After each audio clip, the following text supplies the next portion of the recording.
السلام علیکم ورحمۃ اللہ وبرکاتہ۔ بسم اللہ الرحمن الرحیم۔ الحمدللہ۔ سورہ فاتحہ کا ترجمہ اور تفسیر شروع کرنے سے پہلے میں تھوڑا سا سورہ فاتحہ کا تعارف بھی کرانا چاہتی ہوں، کیونکہ سورہ فاتحہ قرآن کریم کی صرف موجودہ ترتیب میں پہلی صورت ہی نہیں ہے، بلکہ یہ پہلی وہ صورت ہے جو مکمل طور پر نازل ہوئی۔ اس سے پہلے کوئی صورت پوری طرح سے نازل نہیں ہوئی تھی، بلکہ بعض صورتوں کی کچھ آیتیں۔ قرآن کریم کی سب سے پہلے جو آیتیں نازل ہوئیں وہ سورہ علق کی ابتدائی آیات ہیں۔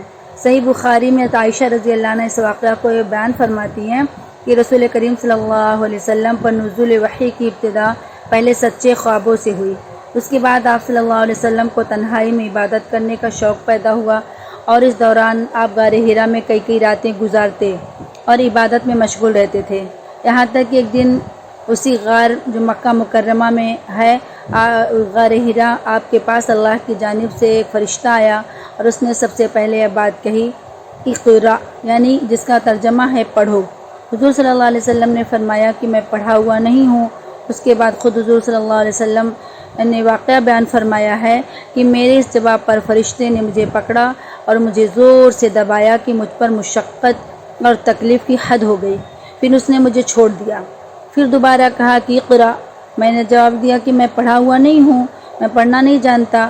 فرشتے نے مجھ سے پھر پکڑا اور دوبارہ اس زور سے دبایا کہ اب بھی مجھ پر تکلیف کی حد ہو گئی، پھر اس نے مجھے چھوڑ کر کے کہا، تیسری مرتبہ کہا اقرا، میں نے جواب میں پھر وہی کہا کہ میں پڑھا ہوا نہیں ہوں۔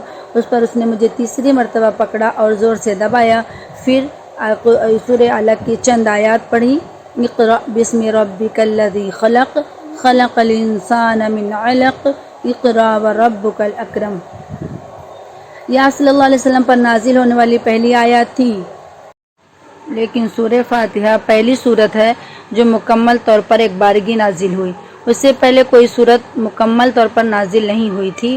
فاتحہ در حقیقت پورے قرآن کریم کا خلاصہ ہے، اس لیے اس کو ام القرآن بھی کہا جاتا ہے، اور اس صورت کو قرآن شریف کے شروع میں رکھنے کی وجہ یہ بھی ہے کہ جو شخص قرآن شریف سے ہدایت حاصل کرنا چاہتا ہے، اسے سب سے پہلے اپنے خالق اور مالک کی صفات کا اعتراف کرتے ہوئے اس کا شکر ادا کرنا چاہیے، اور ایک حق کے طلبگار کی طرح اسے سے ہدایت مانگنی چاہیے۔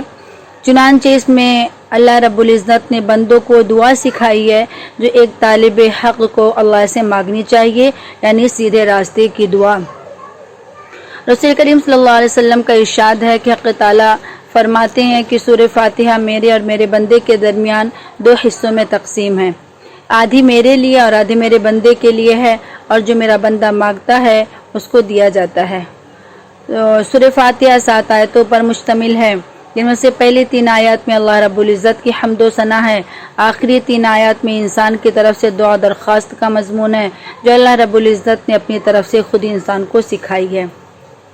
اسی طرح اس سورت کے ختم پر جو صراط مستقیم یعنی سیدھے راستے کی جو دعا مانگی گئی ہے، گویا کہ پورا قرآن کریم اسی کی تشریح ہے، وہ سیدھا راستہ کیا چیز ہے اور کس راستے کی طرف انسان کو چلنا